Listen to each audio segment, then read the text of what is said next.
피고인 강준혁에게 사기죄, 횡령죄, 명예도용, 보험사기 미수, 징역 8년을 선고합니다. 저는 그 순간을 결코 잊을 수 없습니다. 판사님의 차가운 목소리가 법정을 가득 채웠을 때 저는 방청석에서 조용히 미소를 지었습니다. 10년이었습니다. 10년 동안 그 사람을 사랑했고 믿었고 헌신했습니다. 그리고 그 사람은 제 모든 것을 빼앗으려 했습니다. 은서야, 은서. 이게 다 내 계획이었지? 내가 날 이렇게 만든 거야. 피고인석에서 그가 절규했습니다. 한때 제 남편이었던 강준혁. 화려한 스타트업 CEO. 성공한 사업가. 하지만 그 모든 것은 가면이었습니다. 그의 진짜 얼굴은 탐욕으로 가득한 사기꾼이었습니다. 저는 천천히 자리에서 일어났습니다. 그와 눈을 마주쳤습니다. 계획이요? 당신이 제 명의로 37억 원을 빼돌릴 때, 당신이 내 연녀와 함께 제 고모님의 유산을 노릴 때, 당신이 저를 버리고 가짜 교통사고를 꾸밀 때, 그때 이미 당신은 스스로 이 자리를 예약했어요. 그의 얼굴이 창백하게 변했습니다. 법정 경위들이 그를 끌어내기 시작했습니다. 은서야, 그 돈은 독약이 될 거다. 너도 결국 파멸할 거야. 저는 고개를 가볍게 저었습니다. 독약이요? 아니에요, 준혁 씨. 이건 독약이 아니에요. 이건 당신이 짊어져야 할 정의의 무게예요. 법정 문이 닫혔습니다. 그의 목소리가 복도로 사라졌습니다. 그리고 저는 다시 앉았습니다. 제 옆에 앉아 계신 박재민 변호사님이 조용히 말씀하셨습니다. 은서 씨 수고하셨습니다. 아니에요, 변호사님. 이제 시작입니다. 하지만 이 이야기는 어떻게 시작되었을까요? 평범한 전업주부였던 제가 어떻게 1조 원의 상속자가 되었고 어떻게 남편의 배신을 알게 되었으며 어떻게 이 법정까지 오게 되었을까요? 모든 것은 그날로 거슬러 올라갑니다. 제 인생이 완전히 뒤바뀐 그날. 고모님의 장례식이 열린 그날부터요. 지금부터 그 모든 이야기를 여러분께 들려드리겠습니다. 이야기를 계속 들으시려면 구독 버튼과 아래 손가락 모양의 좋아요 버튼 눌러주세요. 이제 그 숨겨진 이야기가 시작됩니다. 3개월 전의 일이었습니다. 고인의 명복을 빕니다. 조문객들의 낮은 목소리가 장례식장을 채웠습니다. 더 헤리티지 장례문화센터. 서울에서 가장 고급스럽다는 이곳에서 저는 고모님의 영정 사진을 바라보고 있었습니다. 진명자 회장님. 제 고모님이셨습니다. 국내 1위 바이오 기업 진바이오테크의 창업주. 1조 원대의 자산을 가진 분. 하지만 제게 고모님은 그저 따뜻한 가족이셨습니다. 은서야. 뒤에서 준혁의 목소리가 들렸습니다. 제 남편 강준혁이었습니다. 괜찮아? 많이 힘들지? 그는 제 어깨를 감싸 안았습니다. 저는 그의 품에 기대며 고개를 끄덕였습니다. 고모님이 너무 갑작스럽게 가셔서요. 그래도 내가 있었잖아. 마지막까지 고모님 곁을 지킨 건 너였어. 그의 목소리는 따뜻했습니다. 위로가 되었습니다. 10년 전 저희가 결혼했을 때 준혁은 제게 약속했습니다. 평생 저를 지키겠다고. 저를 행복하게 해주겠다고. 그리고 저는 그 약속을 믿었습니다. 은서 씨. 한 중년 남성이 저희에게 다가왔습니다. 단정한 양복 차림에 서류 가방을 든 모습이었습니다. 실례지만 박재민 변호사입니다. 고인의 법률 대리인이었습니다. 아내, 안녕하세요. 저는 눈물을 닦으며 인사했습니다. 박 변호사님은 준혁을 힐끗 보더니 저에게만 명함을 건넸습니다. 장례가 끝나고 시간 되실 때 연락 주시겠습니까? 고인께서 남기신 유언이 있습니다. 유언이요? 네, 매우 중요한 내용입니다. 은서 씨께만 전달하라는 당부를 받았습니다. 준혁이 끼어들었습니다. 저도 은서 남편인데 같이 들으면 안 될까요? 박 변호사님의 표정이 굳어졌습니다. 죄송합니다만 고인의 명확한 지시사항입니다. 은서 씨 단독으로 진행되어야 합니다. 그 순간이었습니다. 준혁의 얼굴에 스쳐 지나간 미묘한 표정. 불쾌함? 아니면 초조함? 하지만 그것은 너무 짧은 순간이어서 저는 제대로 확인할 수 없었습니다. 알겠습니다, 변호사님. 연락드리겠습니다. 박 변호사님이 떠난 후 준혁이 물었습니다. 고모님이 뭘 남기셨을까? 글쎄요. 아마 가족 이야기나 추억 같은 거 아닐까요? 그래, 그렇겠지. 하지만 그의 목소리에는 뭔가 석연치 않은 긴장이 묻어났습니다. 이틀이 지났습니다. 여보, 나 회사 가봐야 해. 투자 미팅이 있어서. 준혁이 서둘러 넥타이를 매며 말했습니다. 그의 스타트업 퓨처테크는 최근 시리즈 B투자 유치를 준비 중이었습니다. 그래요. 조심히 다녀와요. 저는 현관까지 그를 배웅했습니다. 문이 닫히는 순간 저는 한숨을 내쉬었습니다.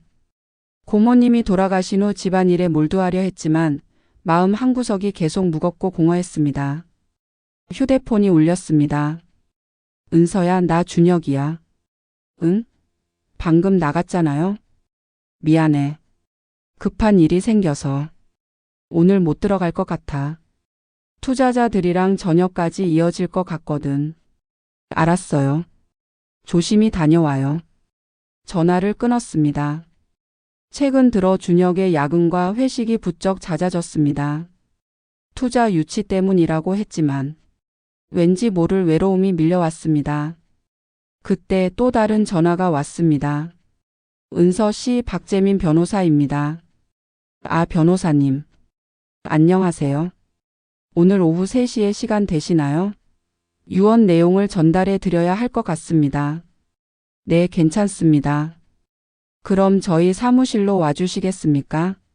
주소는 문자로 보내드리겠습니다. 전화를 끊고 저는 옷을 갈아입었습니다. 고모님이 무슨 말씀을 남기셨을까? 갑자기 가슴이 두근거렸습니다. 어서 오세요, 은서 씨. 박재민 변호사님이 저를 맞이했습니다. 앉으시죠. 저는 소파에 앉았습니다. 변호사님은 대형 모니터를 켰습니다. 고인께서는 영상 유언을 남기셨습니다. 지금부터 보여드리겠습니다. 화면이 켜졌습니다. 그리고 거기에 고모님이 계셨습니다. 은서야. 고모님의 목소리가 스피커로 흘러나왔습니다. 저는 순간 눈물이 차올랐습니다. 이 영상을 보고 있다면 나는 이미 세상을 떠난 후겠지. 미안하구나, 은서야. 갑자기 너를 놀라게 해서. 고모님은 침대에 앉아 계셨습니다. 병실 같았습니다. 촬영 날짜를 보니 3개월 전이었습니다. 너는 내게 진짜 가족이었어. 조카이기 이전에 딸 같았지. 내가 사업에 몰두하느라 결혼도 못하고 아이도 없었는데 너는 내 삶의 유일한 따뜻함이었단다.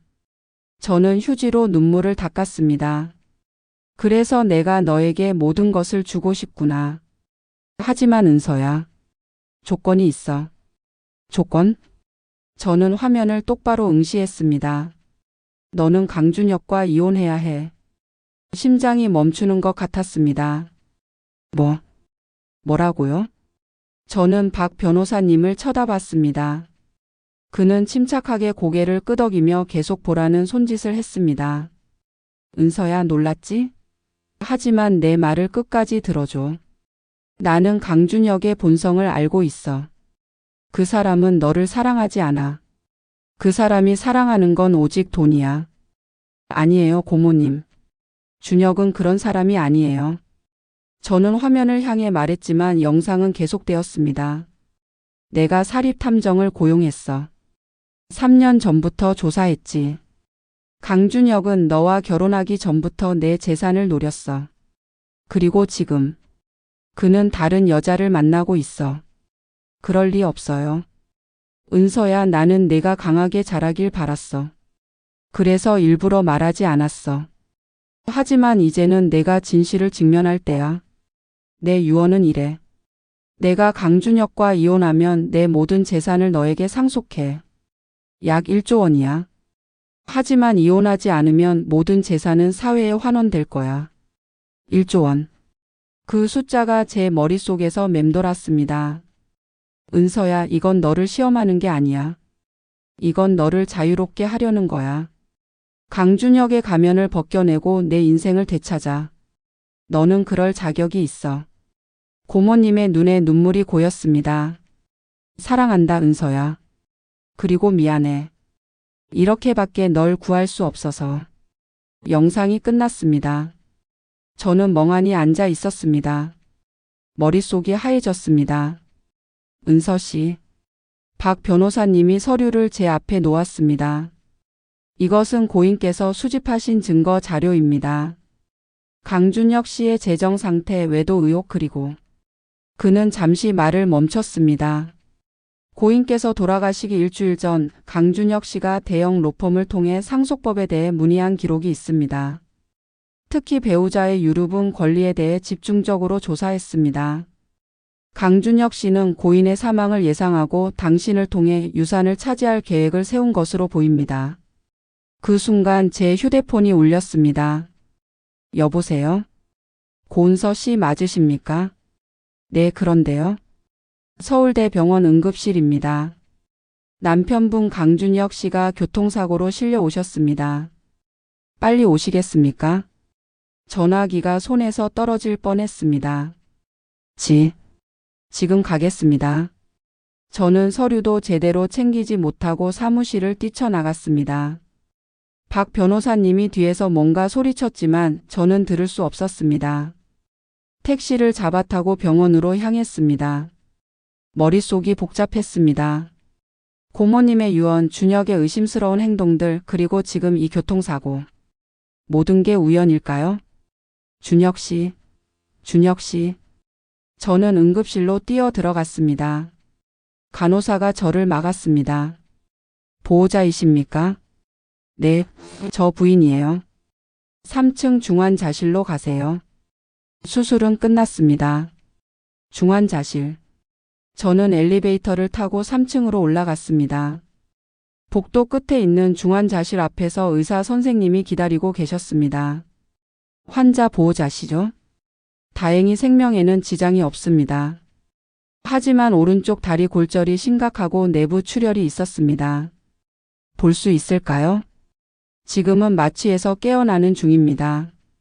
30분 후에 면회 가능합니다. 저는 중환자실 밖 의자에 앉아 기다렸습니다. 준혁이 다쳤다는 사실에 대한 걱정과 고모님의 유언에 대한 혼란이 뒤섞였습니다. 강준혁은 너를 사랑하지 않아. 고모님의 목소리가 귓가에 맴돌았습니다. 그 사람은 돈을 사랑해. 아니에요. 준혁은 그런 사람이 아니에요.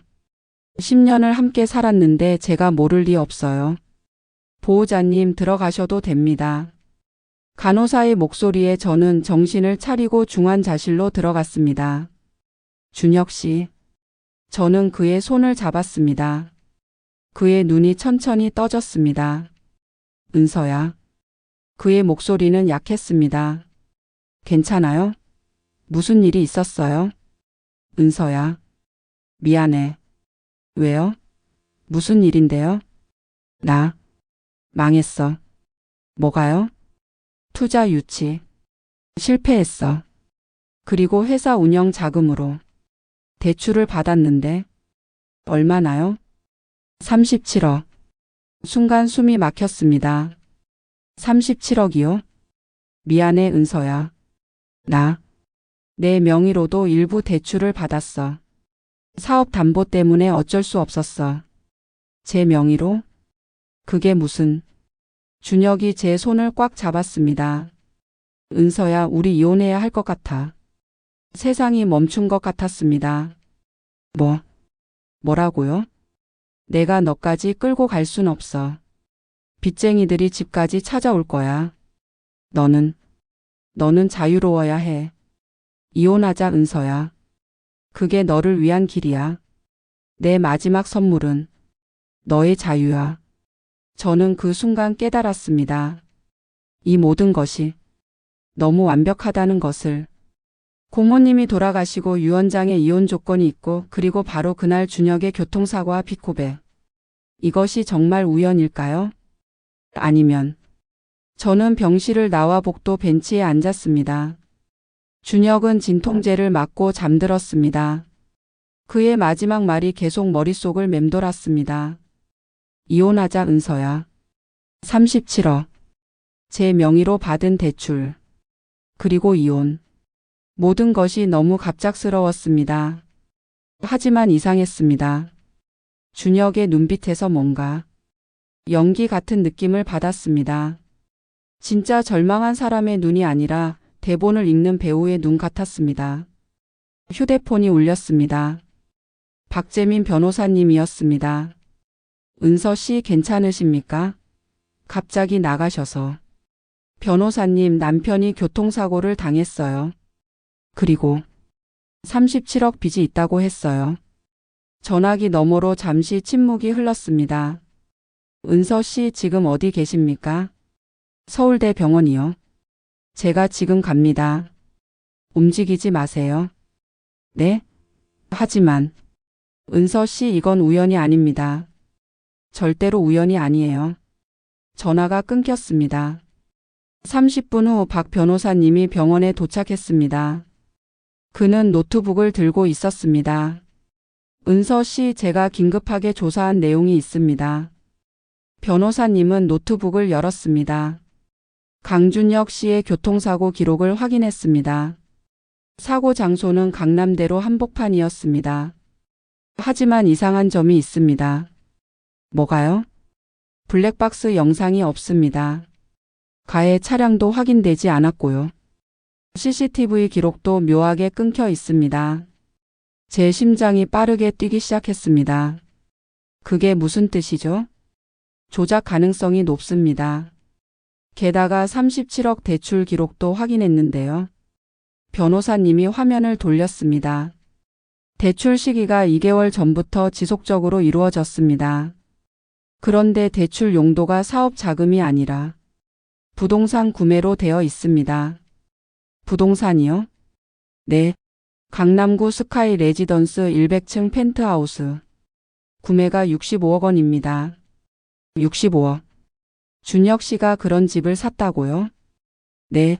하지만 소유주 명의는 강준혁이 아닙니다. 변호사님이 다음 화면을 보여줬습니다. 서윤아.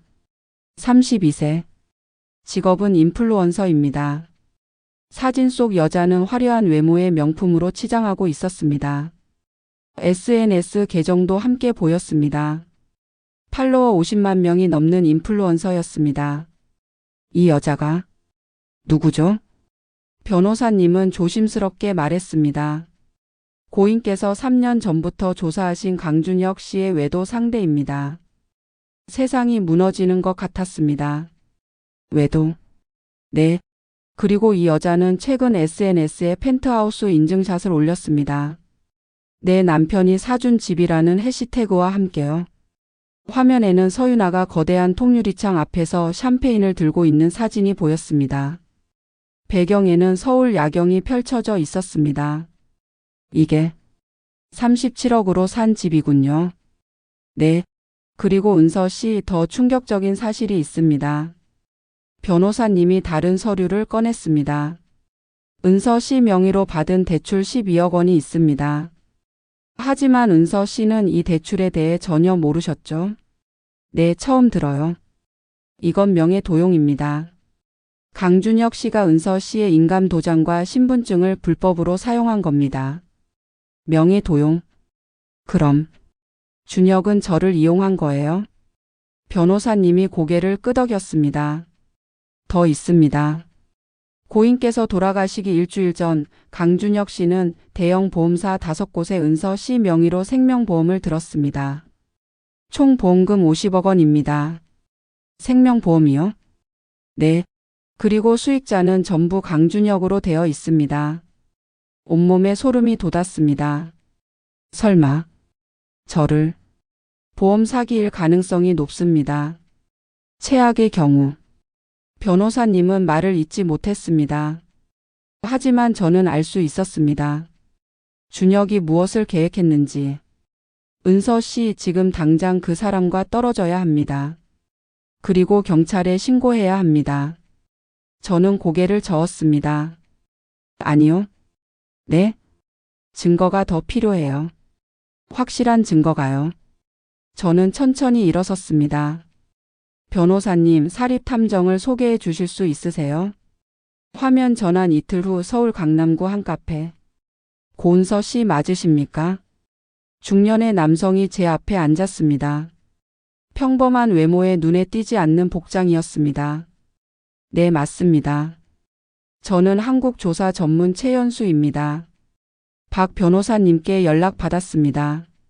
최연수 탐정은 태블릿을 꺼냈습니다. 의뢰 내용은 간단합니다. 강준혁과 서윤아의 관계를 명확하게 입증할 증거 수집, 그리고 재산 은닉 추적. 맞습니까? 네. 기간은 일주일입니다. 비용은 3천만 원입니다. 괜찮으십니까? 저는 고개를 끄덕였습니다. 진행해 주세요. 최 탐정이 미소를 지었습니다. 좋습니다. 그럼 일주일 후에 결과를 가지고 오겠습니다. 그날 밤 저는 병원으로 돌아갔습니다. 준혁은 여전히 병실에 누워 있었습니다. 은서야, 왔어? 그는 약한 미소를 지었습니다. 하지만 저는 더 이상 그 미소에 속지 않았습니다. 어떻게 지내요? 괜찮아. 의사 선생님이 다음 주면 퇴원할 수 있대. 그래요? 저는 침대 옆 의자에 앉았습니다. 준혁이 제 손을 잡으려 했지만 저는 자연스럽게 피했습니다. 은서야, 이혼 서류 준비해 줄래? 빨리 처리하는 게 좋을 것 같아. 왜 그렇게 급해요? 준혁의 얼굴에 당황한 기색이 스쳤습니다. 뭐? 빚쟁이들이 곧 찾아올 거 아니야. 너라도 보호해야지. 빚쟁이들이요? 근데 이상하네요. 뭐가? 아직 단 한 명도 찾아오지 않았어요. 37억이나 되는 빚인데 말이에요. 준혁의 표정이 굳어졌습니다. 그건 아직 시간이 안 된 거겠지. 그럴까요? 저는 일어섰습니다. 저 먼저 갈게요. 집에 정리할 게 좀 있어서요. 은서야. 준혁이 저를 불렀지만 저는 뒤돌아보지 않았습니다. 최연수 탐정이 두툼한 파일을 제 앞에 놓았습니다. 고은서 씨 조사 결과입니다. 파일을 열었습니다. 그 안에는 수십 장의 사진과 문서가 들어 있었습니다. 먼저 강준혁과 서윤아의 관계입니다. 첫 번째 사진은 준혁과 윤아가 고급 레스토랑에서 식사하는 모습이었습니다. 이 사진은 6개월 전 촬영된 겁니다. 여기서부터 시작됩니다. 다음 사진들이 이어졌습니다. 호텔에 함께 들어가는 모습, 백화점에서 명품을 사주는 모습, 그리고 펜트하우스 열쇠를 건네는 모습. 스카이 레지던스 100층 펜트하우스는 6개월 전 구매되었습니다. 명의는 서윤아이지만 실질적 구매자는 강준혁입니다. 제 손이 떨렸습니다. 그리고 이겁니다. 최 탐정이 가장 충격적인 사진을 보여줬습니다. 준혁과 윤아가 병원 주차장에서 포옹하는 모습이었습니다. 이 사진은 사흘 전 찍은 겁니다. 강준혁이 입원해 있는 서울대 병원입니다. 입원 중에도? 네. 매일 밤 은서 씨가 퇴근하신 후 서윤아가 병실을 방문했습니다. 간호사들에게는 회사 직원이라고 소개했고요. 최 탐정이 다음 서류를 꺼냈습니다. 재산 추적 결과입니다. 강준혁은 최근 3년간 총 95억 원을 유용했습니다. 95억이요? 네. 출처는 다음과 같습니다. 은서 씨 명의 대출 12억 원, 회사 운영 자금 횡령 23억 원, 투자자 사기 40억 원, 그리고 고인 진명자 회장님의 생전 증여 20억 원입니다. 고모님이 증여를 했다고요? 네.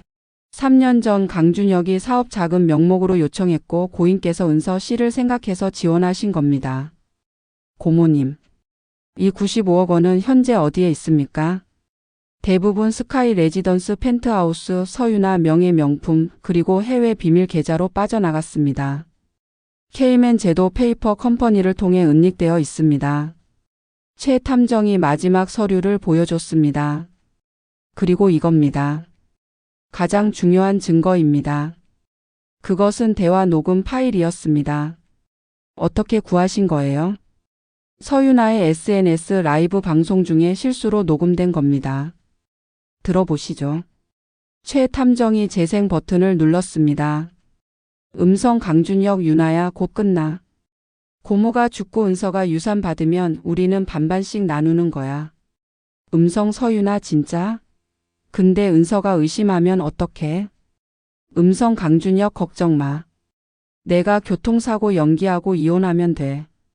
은서는 착하니까 날 불쌍하게 여기고 순순히 이혼해 줄 거야. 음성 서유나 진짜 당신 연기 천재야. 병원에서 울면서 이혼하자 그러는 거 봤을 때 나도 속을 뻔했어. 음성 강준혁 1조 원이야 1조 원. 절반만 해도 5천억이야. 그럼 우리 평생 놀고 먹을 수 있어. 녹음이 끝났습니다. 저는 눈물도 나오지 않았습니다. 그저 차가운 분노만 느껴졌습니다. 은서 씨 이 증거면 충분합니다. 사기, 횡령, 명예, 도용, 배임. 강준혁은 최소 10년형입니다. 저는 천천히 고개를 끄덕였습니다. 최 탐정님 한 가지만 더 부탁드려도 될까요? 말씀하세요. 서유나의 일정을 파악해 주세요. 특히 SNS 라이브 방송 일정을요. 최 탐정이 의미심장한 미소를 지었습니다.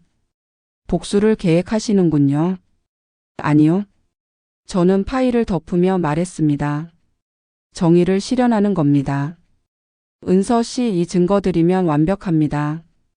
박 변호사님이 서류들을 검토하며 말했습니다.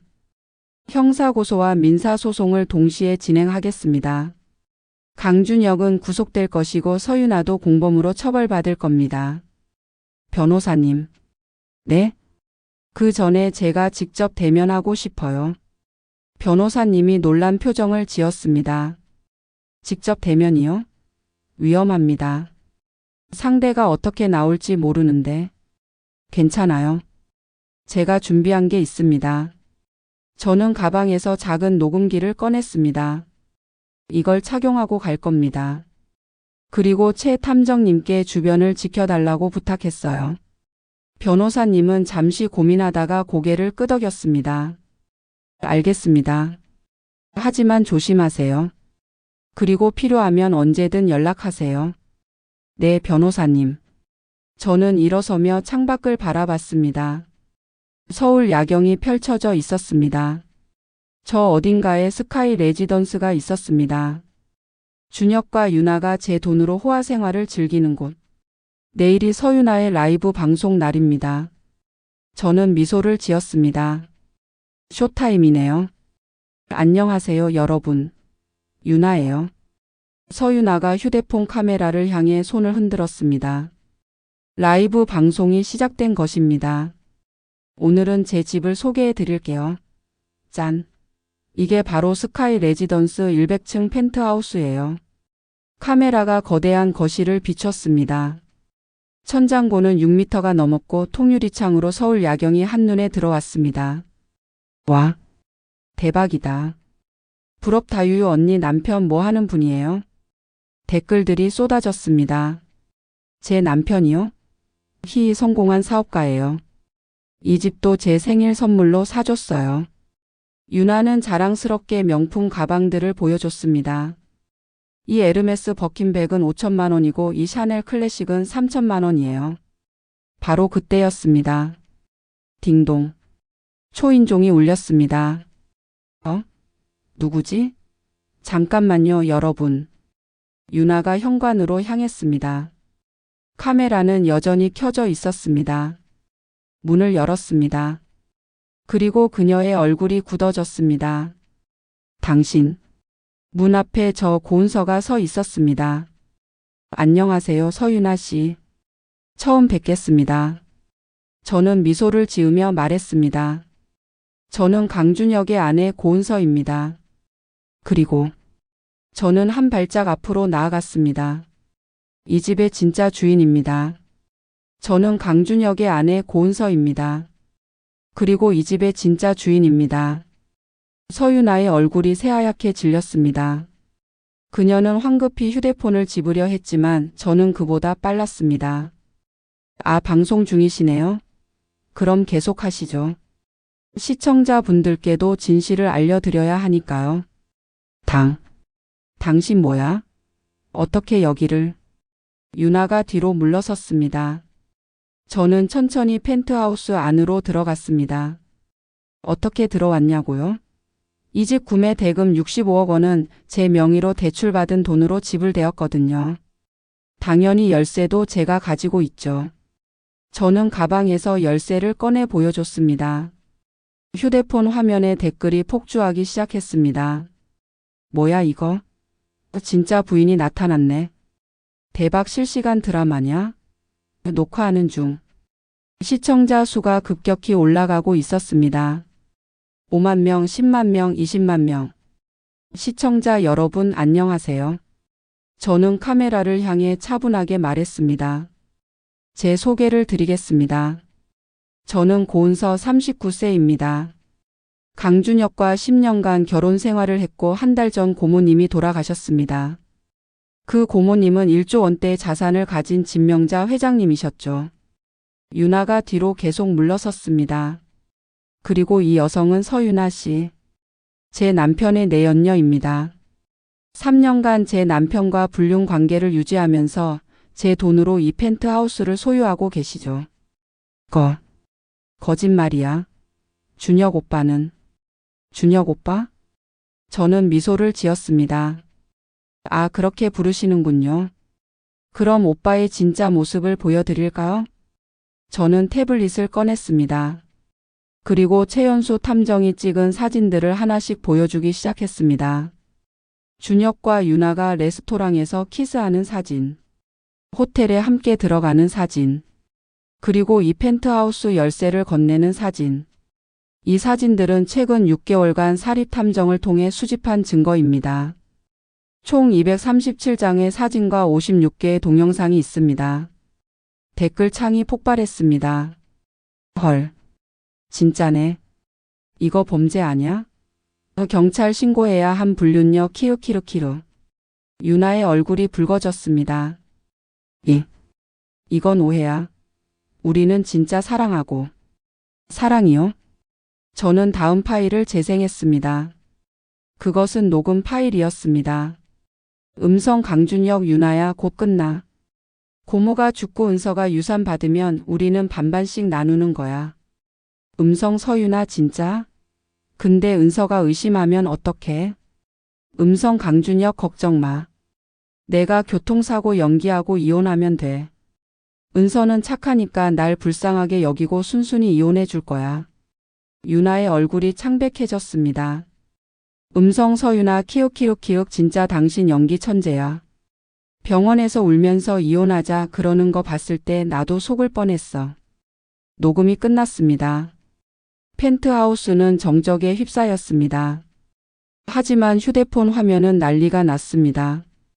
와, 이건 진짜 범죄다. 사기꾼들이네. 1조 원 노린 거였음. 은서님 화이팅. 저 여자 인생 끝났다. 시청자 수는 50만 명을 넘어섰습니다. 서윤아 씨.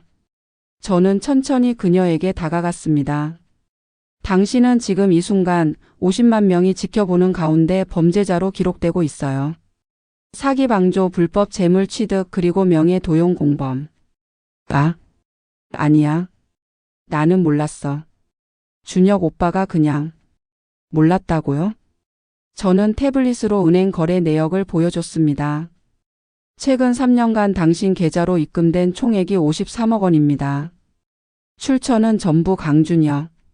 그리고 이 돈의 원천은 제 명의로 받은 불법 대출과 투자 사기 자금입니다. 유나가 주저앉았습니다. 이 펜트하우스의 관리비만 한 달에 500만 원입니다. 당신의 인플루언서 수입으로는 절대 감당할 수 없는 금액이죠. 당신 명품 가방 하나하나, 저 벽에 걸린 그림, 저 소파 모든 게 제 돈으로 산 겁니다. 저는 거실을 둘러보았습니다. 화려한 인테리어 명품 가구들 그리고 통유리창 너머로 보이는 서울 야경. 아름답네요. 65억짜리 야경이요. 저는 다시 카메라를 향했습니다. 시청자 여러분, 제가 왜 이렇게 공개적으로 이 일을 폭로하는지 아시나요?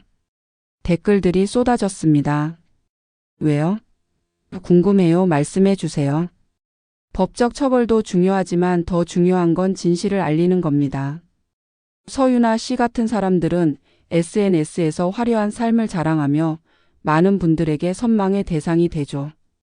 하지만 그 뒤에 숨겨진 진실은 타인의 고통 위에 세워진 거짓입니다. 저는 유나를 내려다봤습니다. 당신이 자랑하던 그 모든 것들 오늘 이 순간부터 압류됩니다. 이 집도 명품들도 당신의 SNS 계정도요. 당신은 앞으로 사기 공범으로 수사받을 겁니다. 제발, 제발 용서해줘. 나는 정말 몰랐어. 유나가 울먹이며 매달렸습니다. 하지만 저는 한 걸음 뒤로 물러섰습니다. 몰랐다고요? 당신은 제 남편과 3년간 불륜을 저질렀어요. 제가 헌신하는 동안 제 돈으로 호화 생활을 누렸어요. 그리고 1조 원을 빼앗을 계획에 동참했죠. 저는 가방에서 서류를 꺼냈습니다. 이것은 고소장입니다. 오늘 오후에 서울중앙지검에 제출했습니다.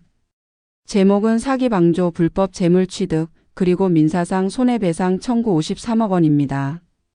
유나의 얼굴에서 마지막 남은 혈색이 사라졌습니다. 그리고 이 라이브 방송은 지금 이 순간 60만 명이 시청하고 있습니다. 녹화본은 이미 수천 명이 저장했을 거예요. 당신의 인플루언서 인생은 오늘로 끝났습니다. 저는 현관으로 향했습니다. 문을 열기 전에 마지막으로 말했습니다. 그리고 시청자 여러분께 부탁드립니다. 이 방송을 최대한 많이 공유해 주세요. 사기꾼들이 어떤 대가를 치르는지 모두가 알아야 하니까요. 저는 문을 닫았습니다. 복도로 나오자 최연수 탐정이 기다리고 있었습니다. 완벽했습니다, 은서 씨. 녹화도 잘 됐고요. 감사합니다, 탐정님. 이제 다음 단계로 가야죠. 병원입니까? 네. 이제 진짜 주범을 만나러 가야죠. 병원 복도는 조용했습니다. 저는 준혁의 병실 앞에 섰습니다. 심호흡을 하고 문을 열었습니다. 준혁 씨. 저는 침대 옆 의자를 당겨 앉았습니다. 오늘 어디 갔다 와요? 연락도 없고. 스카이 레지던스 100층에 다녀왔어요. 순간 준혁의 표정이 굳어졌습니다. 거기는 왜? 서유나 씨를 만나러요. 당신의 내연녀요. 준혁의 얼굴이 창백해졌습니다. 은서야, 그건 오해야. 나는. 오해요? 저는 가방에서 태블릿을 꺼냈습니다. 그럼 이것도 오해일까요? 화면에는 준혁과 유나의 사진들이 가득했습니다. 이건 어디서? 사립탐정을 고용했어요. 3년 전부터 당신이 무엇을 했는지 전부 조사했죠. 저는 다음 화면을 보여줬습니다. 제 명의로 받은 불법 대출 12억 원. 당신 회사에서 횡령한 23억 원.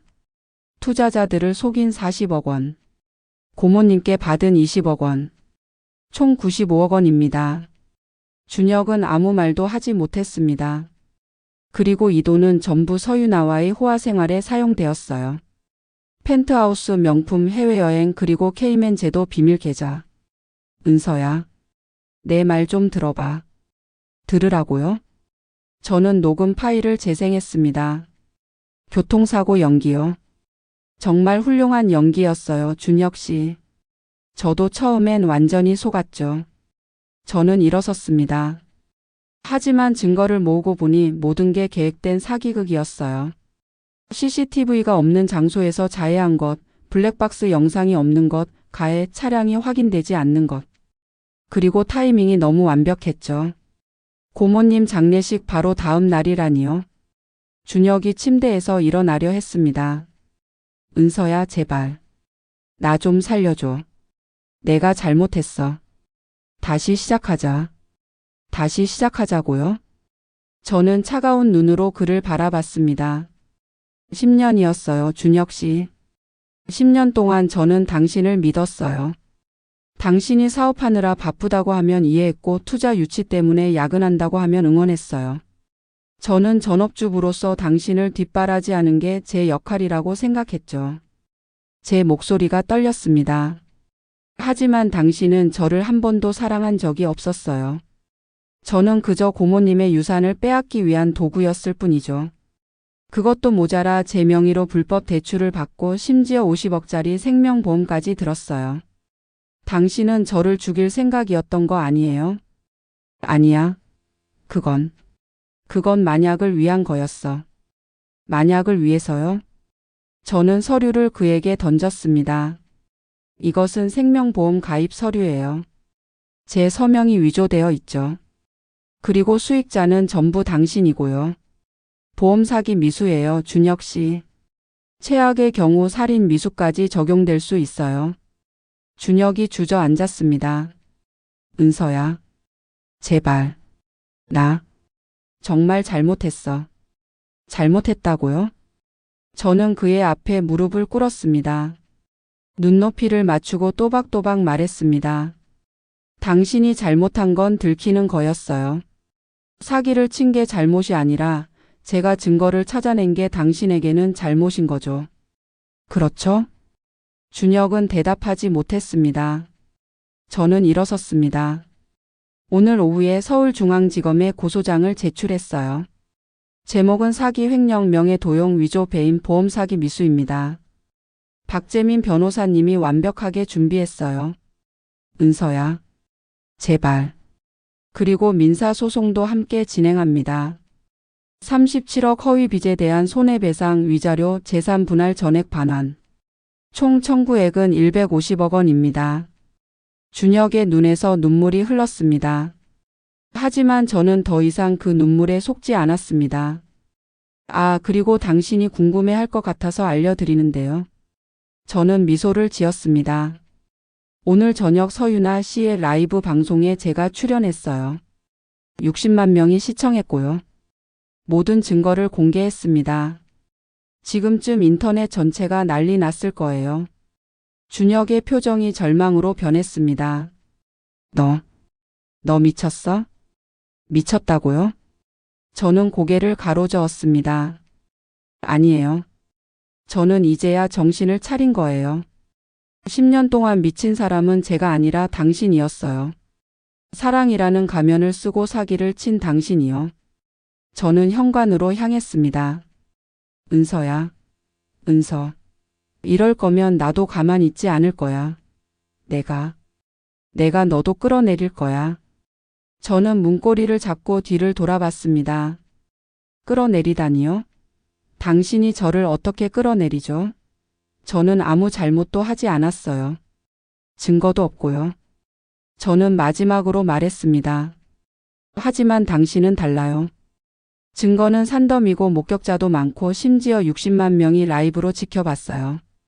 당신의 인생은 오늘로 끝났습니다. 강준혁 씨. 문을 열고 나가려는데 준혁이 소리쳤습니다. 고모가 준 유산. 그거 받을 거야? 어차피 이혼해야 받는 거잖아. 저는 잠시 멈췄습니다. 네, 받을 거예요. 그럼 넌 결국 돈 때문에 날 버리는 거잖아. 저는 고개를 돌렸습니다. 아니에요. 저는 제 존엄을 되찾기 위해 당신을 버리는 거예요. 돈은 그저 보너스일 뿐이죠. 저는 문을 닫았습니다. 복도로 나오자 박재민 변호사님이 기다리고 계셨습니다. 은서 씨 대단했습니다. 녹음도 완벽하게 됐고요. 감사합니다, 변호사님. 제 휴대폰이 울렸습니다. 최연수 탐정이었습니다. 은서 씨 지금 인터넷 봤어요? 완전 난리 났습니다. 어떻게요? 서유나 라이브 방송 영상이 조회수 500만을 넘었어요. 그리고 각종 커뮤니티에서 실시간 검색어 1위예요. 스카이 레지던스 사기극 강준혁 서유나 불륜 1조 원 유산 사기. 저는 한숨을 내쉬었습니다. 이제 시작이네요. 은서 씨 방송국에서 인터뷰 요청이 들어오고 있습니다. 어떻게 할까요? 모두 거절해 주세요. 저는 법정에서 말할 겁니다. 전화를 끊고 저는 병원 밖으로 나왔습니다. 밤 공기가 차가웠습니다.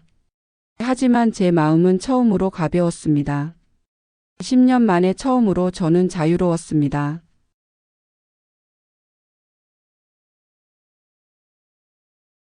은서 씨 앉으세요. 박재민 변호사님의 표정이 평소와 달리 무거웠습니다. 사무실 책상 위에는 두꺼운 파일들이 쌓여 있었습니다. 무슨 일이세요, 변호사님? 저는 소파에 앉으며 물었습니다. 지난 이틀간 언론의 관심이 폭발적이었습니다. 서유나의 라이브 방송 영상은 1,000만 조회수를 넘었고 강준혁의 회사는 상장 폐지 수순을 밟고 있었습니다. 은서 씨, 제가 추가 조사를 하던 중에 예상치 못한 사실을 발견했습니다. 변호사님은 파일 하나를 제 앞에 놓았습니다. 강준혁의 비서 김민준이라는 사람을 아십니까? 민준 씨요? 네, 알아요. 준혁의 오른팔이었죠. 회사 일도 도와주고 개인 비서 역할도 했어요. 그 사람이 어제 저희 사무실로 찾아왔습니다. 네? 변호사님이 영상 파일을 재생했습니다. 화면에 30대 초반으로 보이는 남성이 나타났습니다. 얼굴은 수척했고 눈가에는 다크서클이 짙었습니다. 영상 속 김민준 저는 강준혁의 범죄에 가담했습니다. 자수하러 왔습니다. 제 심장이 빠르게 뛰기 시작했습니다. 영상 속 박 변호사 구체적으로 무엇을 했습니까? 영상 속 김민준 강준혁 대표님이 고은서 씨의 인감 도장과 신분증을 복사해서 제게 주었습니다. 그걸로 12억 원 대출을 받았습니다. 명의는 고은서 씨였고요. 명예 도용의 실행자가 민준이었다는 것입니다. 영상 속 김민준 그리고 회사 운영 자금 23억 원을 횡령하는데도 제가 도왔습니다. 서류를 위조하고 계좌 이체를 대행했습니다. 영상 속 박 변호사 왜 그런 일을 했습니까? 김민준이 눈물을 흘렸습니다. 영상 속 김민준 제 어머니가 암 환자입니다. 사기 병원비가 필요했는데 대표님이 2천만 원을 주겠다고 했습니다. 저는 어머니를 살리고 싶었습니다. 영상이 멈췄습니다. 저는 말문이 막혔습니다. 2천만 원. 네. 김민준은 어머니의 수술비 때문에 강준혁의 제안을 받아들였습니다. 하지만 결국 그 2천만 원도 받지 못했습니다. 변호사님이 다음 서류를 보여줬습니다. 강준혁은 김민준에게 수술이 끝나면 준다고 약속했지만 실제로는 한 푼도 주지 않았습니다. 오히려 내가 공범이니까 입 다물어라고 협박했습니다. 제 손이 떨렸습니다. 그럼 민준 씨 어머니는 일주일 전에 돌아가셨습니다. 수술비를 마련하지 못해서요. 가슴이 먹먹해졌습니다. 민준은 범죄자였지만 동시에 피해자이기도 했습니다. 김민준은 자수와 함께 모든 증거를 제출했습니다. 강준혁이 지시한 문자 메시지 녹음 파일, 위조 서류 원본까지요. 이 증거들로 강준혁의 제목은 더 늘어났습니다. 변호사님이 잠시 말을 멈췄습니다. 은서 씨, 김민준은 처벌을 각오하고 있습니다. 하지만 한 가지 부탁이 있다고 합니다. 무엇인가요? 어머니의 장례비를 빌려달라고요. 400만 원입니다. 출소 후에 갚겠다고 합니다. 저는 가방에서 수표를 꺼냈습니다. 1,000만 원을 적어서 변호사님께 건넸습니다. 장례비와 함께 전해주세요. 그리고 제가 선처를 요청하겠다고 전해주세요. 집행유예를 받을 수 있도록 탄원서를 쓰겠습니다. 변호사님이 놀란 표정을 지었습니다. 은서 씨. 김민준은 은서 씨를 배신한 사람입니다. 명예 도용의 실행자인데. 알아요. 저는 창밖을 바라봤습니다. 하지만 민준 씨는 어머니를 살리려 했던 거잖아요. 잘못된 선택이었지만 그의 마음을 이해할 수 있어요. 진짜 악인은 그 마음을 이용한 준혁이에요. 변호사님이 고개를 끄덕였습니다. 알겠습니다. 김민준에게 전하겠습니다. 그리고 변호사님. 네? 준혁에게는 이 사실을 알리지 마세요. 그가 민준 씨를 더 괴롭힐까봐 걱정이에요. 물론입니다. 변호사님이 다른 파일을 꺼냈습니다. 이번에는 오래된 봉투였습니다. 그리고 은서 씨 이것을 드려야 할 것 같습니다. 이게 뭐죠? 고인 진명자 회장님께서 저에게 맡기신 편지입니다. 은서가 강준혁을 고소한 후에 전하라는 지시와 함께요. 제 손이 떨렸습니다. 봉투를 받아 들었습니다. 고모님의 필체로 사랑하는 은서에게라고 적혀 있었습니다. 혼자 읽고 싶으시면 회의실을 사용하셔도 됩니다. 감사합니다. 저는 회의실로 들어갔습니다. 문을 닫고 조심스럽게 봉투를 열었습니다. 편지 내용. 은서야, 이 편지를 읽고 있다면 너는 이미 강준혁의 진실을 알게 되었겠구나. 그리고 그를 고소했겠지. 잘했어, 은서야. 정말 잘했어. 나는 3년 전부터 알고 있었단다. 강준혁이 무엇을 계획하는지, 그가 너와 결혼한 이유가 무엇인지, 그가 서윤아와 만나는 것도 알았고 내 재산을 노리는 것도 알았지. 그런데 왜 말하지 않았냐고? 왜 막지 않았냐고? 은서야, 너는 너무 착했어. 너무 순수했어. 그래서 나는 걱정했단다. 내가 죽은 후에 내가 강준혁에게 완전히 짓밟힐까봐. 내가 스스로를 지킬 힘이 없을까봐. 그래서 나는 계획을 세웠어. 강준혁이 스스로 가면을 벗도록. 그리고 내가 직접 진실을 발견하도록. 유언장의 이혼 조건도 그래서야. 내가 직접 강준혁은 나쁜 놈이야 라고 말하면 너는 믿지 않았을 거야. 하지만 내가 직접 증거를 찾고 진실을 깨닫는다면 너는 변할 수 있을 거라 믿었어. 은서야, 너는 이제 강해졌어. 너는 스스로 일어섰고 싸웠고 이겼어. 고모는 정말 자랑스럽단다. 눈물이 편지 위로 떨어졌습니다. 하지만 은서야, 한 가지 명심해야 해. 복수는 정의가 아니야. 복수는 상대를 파괴하는 거지만 정의는 잘못을 바로잡는 거란다. 강준혁은 처벌받아야 해. 하지만 그를 미워하는데 내 인생을 쓰지 마. 김민중 같은 사람들도 있어. 잘못을 저질렀지만 그들에게도 사연이 있지. 세상은 선과 악으로만 나뉘지 않아. 대부분의 사람들은 그 중간 어딘가에 있단다. 그들을 이해하고 용서할 수 있는 사람이 되렴. 1조 원은 많은 돈이야. 하지만 그 돈이 너를 변화시키지 않길 바란다. 돈은 도구일 뿐이야. 어떻게 사용하느냐가 중요하지. 나는 너에게 돈을 물려주는 게 아니야. 나는 너에게 자유를 주는 거야. 선택할 자유. 누구를 도울지, 어떻게 살지, 무엇을 할지 선택할 자유. 은서야, 행복해라. 그게 고모의 마지막 소원이야. 사랑한다, 우리 은서. 진명자. 편지를 덮었습니다. 눈물이 멈추지 않았습니다. 고모님은 모든 걸 알고 계셨습니다. 그리고 저를 시험한 게 아니라 저를 키우려 하셨습니다. 변호사님, 제가 결정을 바꾸고 싶어요. 어떤 결정을 말씀하시는 겁니까? 강준혁에 대한 민사소송 청구액을 줄이고 싶어요. 변호사님이 놀란 표정을 지었습니다. 150억 원 청구를 말씀하시는 겁니까? 네.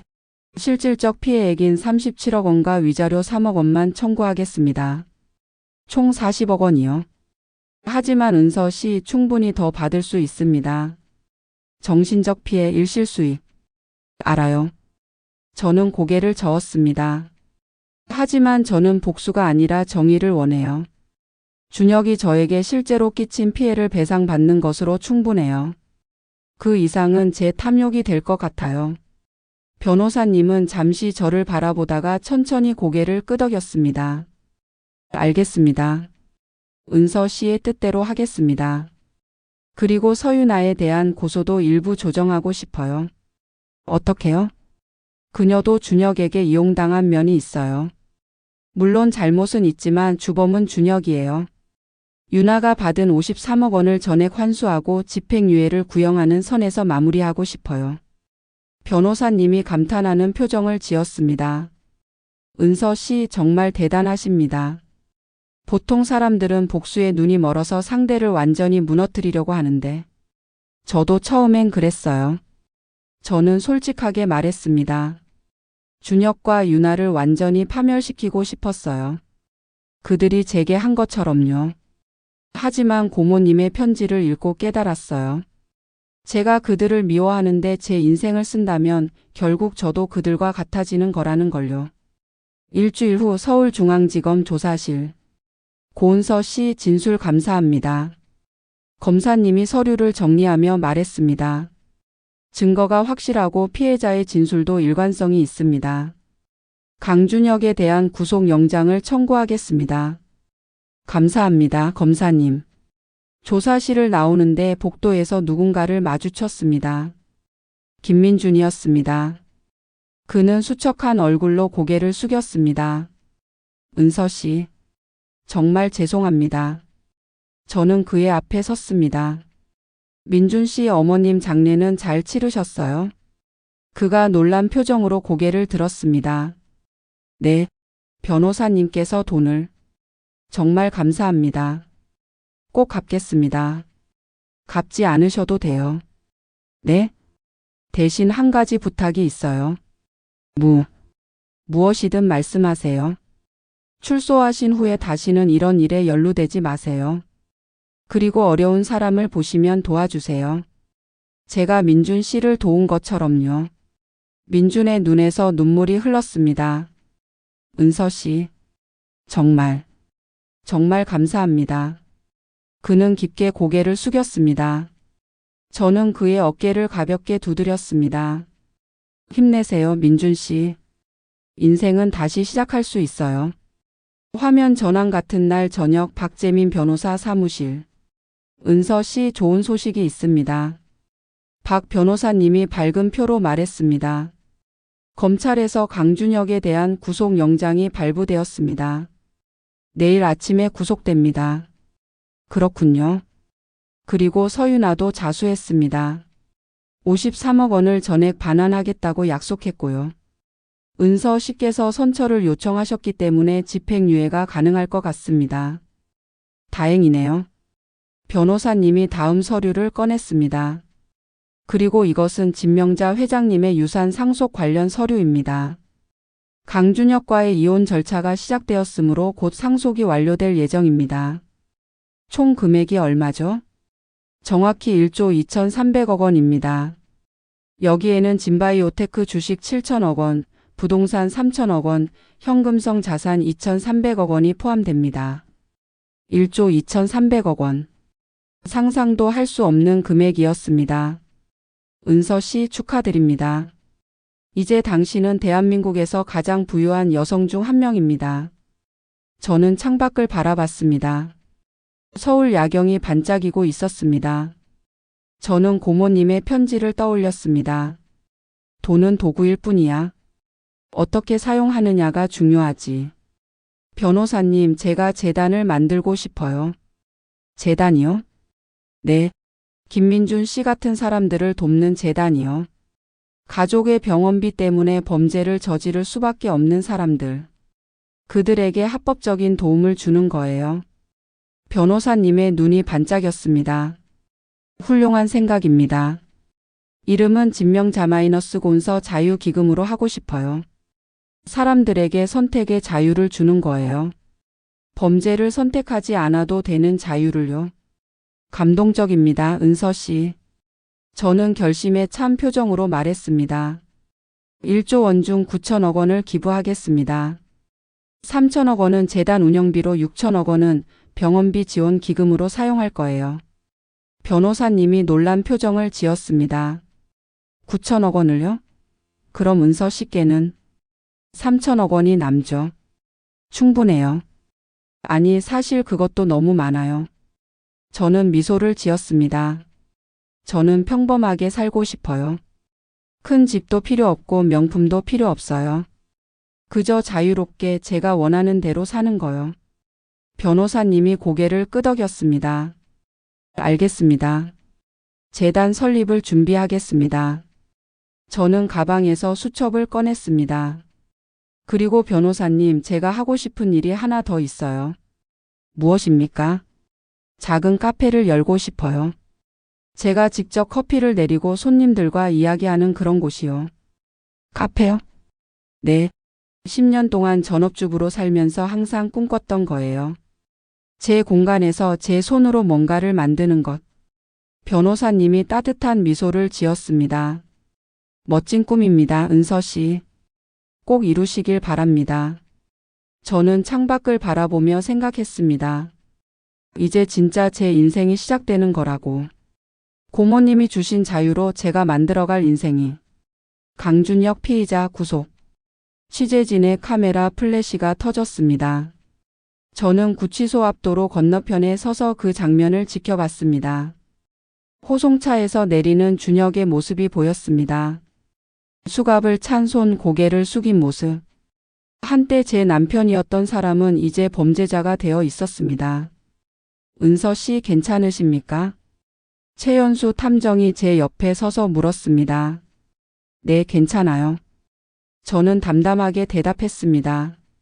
슬프지도 기쁘지도 않았습니다. 준혁이 구치소 안으로 들어갔습니다. 철문이 닫히는 소리가 들렸습니다. 은서 씨, 이제 본격적인 재판이 시작됩니다. 준비되셨습니까? 네, 탐정님. 준비됐어요. 화면 전환. 이틀 후 서울 강남구 한 호텔 컨퍼런스룸. 한 기자가 질문했습니다. 1조 원이 넘는 유산을 상속받으신다고 들었습니다. 계획이 있으십니까? 저는 미소를 지었습니다. 네, 대부분을 사회에 환원할 예정입니다. 진명자-고은서 자유기금이라는 재단을 설립합니다. 가족의 병원비, 생계비 문제로 범죄를 고민하는 분들에게 합법적인 지원을 제공하는 기금입니다. 얼마를 기부하실 예정입니까? 9천억 원입니다. 기자들이 놀라움으로 웅성거렸습니다. 9천억 원이요? 거의 전부를 기부하시는 거네요. 네, 저는 평범하게 살고 싶습니다. 큰 돈은 큰 책임을 동반하거든요. 그 책임을 사회에 환원하는 것이 고모님의 뜻이기도 합니다. 박 변호사님이 이어받았습니다. 재단은 다음 달부터 운영을 시작합니다. 첫 해 예산은 300억 원이며 연간 약 5천 가구를 지원할 예정입니다. 일주일 후 서울중앙지방법원 첫 공판. 제32 형사부 피고인 강준혁에 대한 사기 등 사건 공판을 시작하겠습니다. 판사님의 목소리가 법정을 채웠습니다. 저는 방청석에 앉아 있었습니다. 피고인석에 앉은 준혁과 눈이 마주쳤습니다.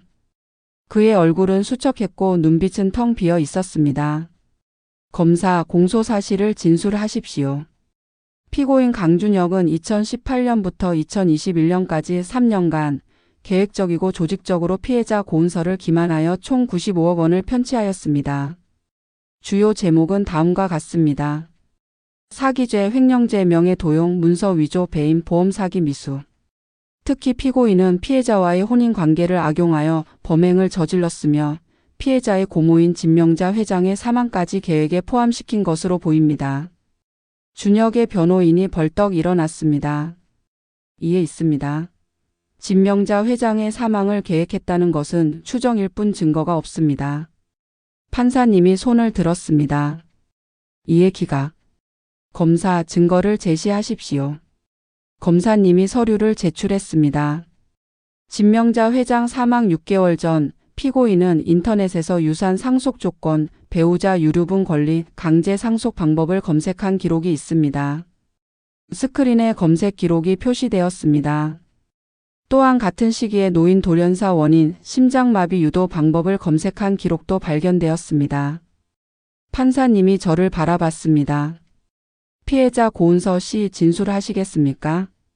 저는 일어섰습니다. 증인석으로 걸어갔습니다. 선서하십시오. 저는 손을 들고 선서했습니다. 양심에 따라 숨김없이 사실대로 말하겠습니다. 피해자는 피고인과 언제 결혼하셨습니까? 2013년 5월 15일입니다. 10년 전입니다. 결혼 생활은 어땠습니까? 저는 잠시 눈을 감았습니다. 10년의 기억이 스쳐 지나갔습니다. 처음에는 행복했습니다. 준혁 씨는 다정했고 저를 아껴주는 것 같았어요. 저는 전업주부로서 그를 뒷바라지했습니다. 언제부터 이상함을 느끼셨습니까? 3년 전부터입니다. 야근과 출장이 잦아졌고 점점 집에 늦게 들어왔어요. 하지만 저는 사업이 바빠서 그런 거라고 생각했습니다. 고모님이 돌아가신 후는 어땠습니까? 준혁 씨가 교통사고를 당했다는 연락을 받았습니다. 병원에 가보니 37억 원의 빚이 있다고 했고 이혼하자고 했습니다. 그때 어떤 심정이었습니까? 세상이 무너지는 것 같았습니다. 하지만 동시에 이상했습니다. 타이밍이 너무 완벽했거든요. 고모님의 유언장에는 이혼 조건이 있었고 바로 그 다음날 준혁 씨가 이혼을 요구했습니다. 그래서 조사를 시작하셨군요. 네. 사립탐정을 고용했고 진실을 알게 되었습니다. 준혁 씨는 저를 한 번도 사랑하지 않았습니다. 저는 그저 고모님의 유산을 가로채기 위한 도구였을 뿐입니다. 10년이었습니다. 10년 동안 헌신한 시간이었습니다. 그 시간이 전부 거짓이었다는 걸 알았을 때 저는 제 자신이 너무 바보 같았습니다. 피해자께서는 피고인에게 무엇을 원하십니까? 저는 준혁을 똑바로 바라봤습니다. 처벌받기를 원합니다. 하지만 파멸은 원하지 않습니다. 그저 자신의 잘못을 깨닫고 진심으로 뉘우치기를 바랍니다. 한 달 후 강남구 작은 카페 건물 앞. 은서 씨, 여기가 마음에 드십니까? 부동산 중개인이 물었습니다. 저는 작은 카페 건물을 바라봤습니다. 2층 건물로 1층은 카페, 2층은 주거 공간으로 사용할 수 있었습니다. 네, 마음에 들어요.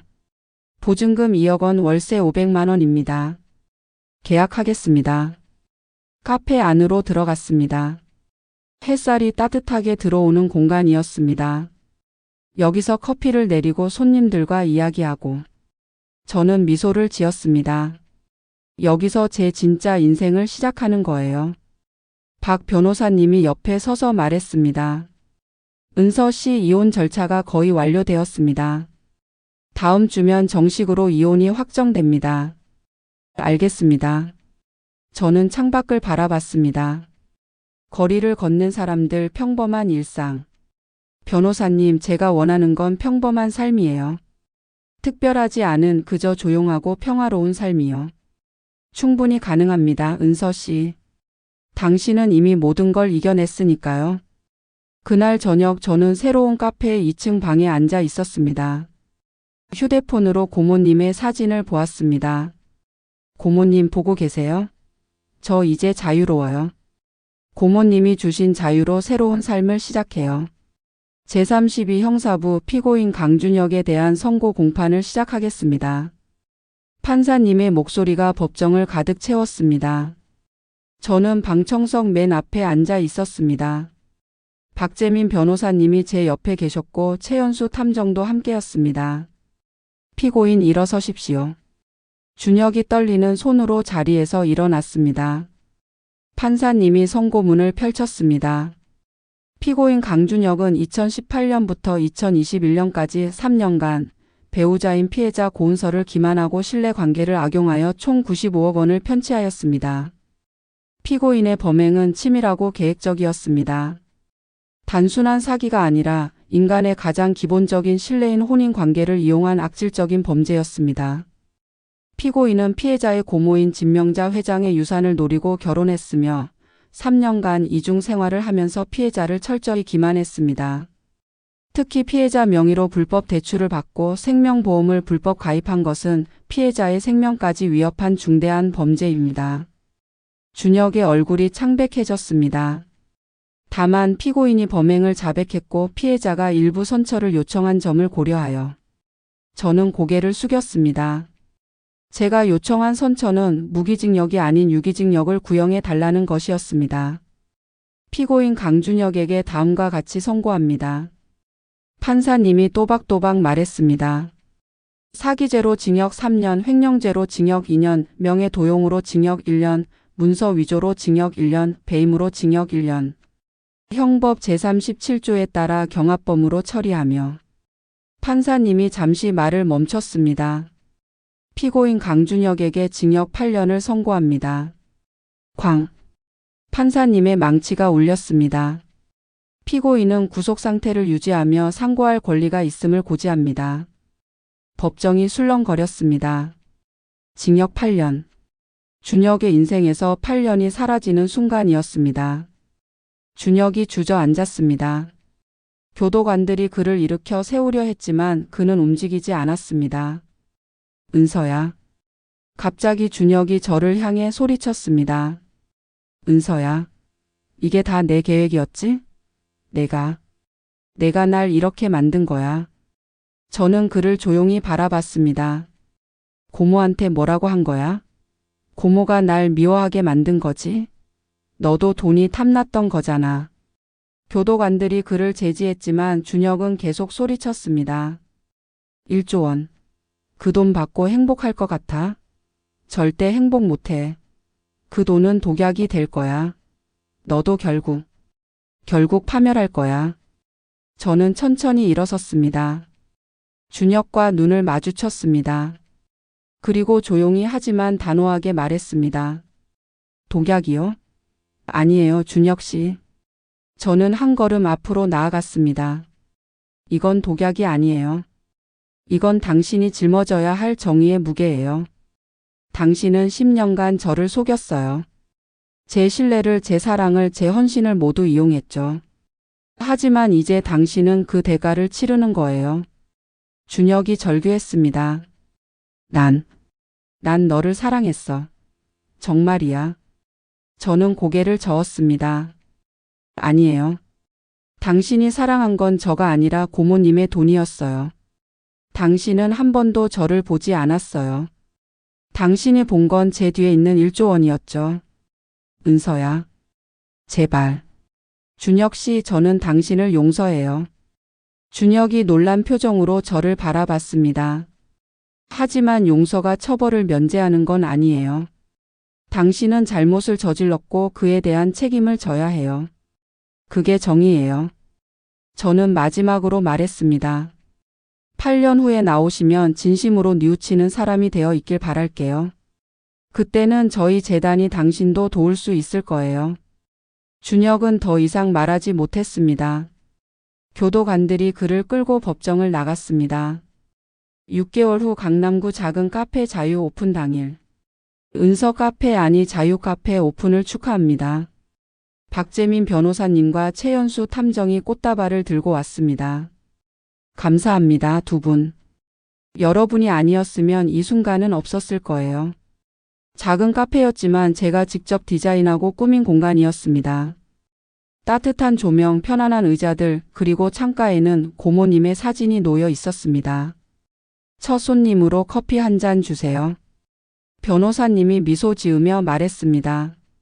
무엇으로 드릴까요? 아메리카노요. 저는 직접 커피를 내렸습니다. 원두를 갈고 에스프레소를 추출하고 정성껏 한 잔을 완성했습니다.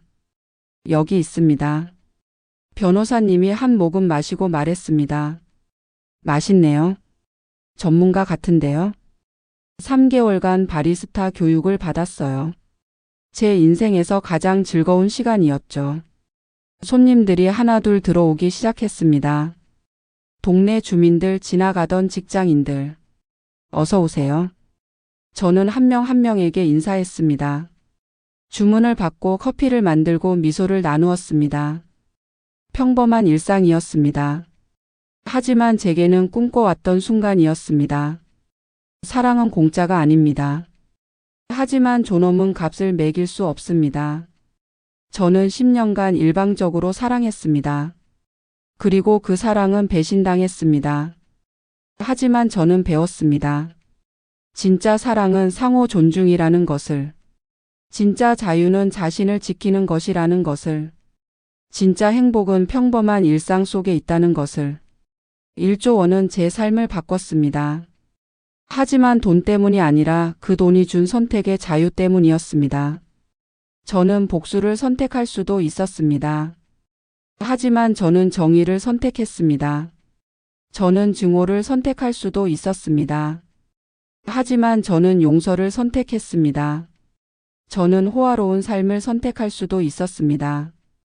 하지만 저는 평범한 삶을 선택했습니다.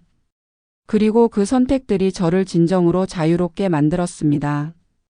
여러분도 기억하세요. 당신의 가치는 돈이 아닌 선택에서 나온다는 것을. 당신의 자유는 소유가 아닌 결정에서 나온다는 것을. 그리고 당신의 행복은 남의 시선이 아닌 스스로의 만족에서 나온다는 것을. 저는 고은서입니다. 그리고 저는 자유롭습니다. 다음에 또 의미 있고 감동적인 이야기로 찾아뵙겠습니다. 또 다른 이야기를 올리기 위해 구독 버튼과 손가락 모양 좋아요 버튼 눌러주세요.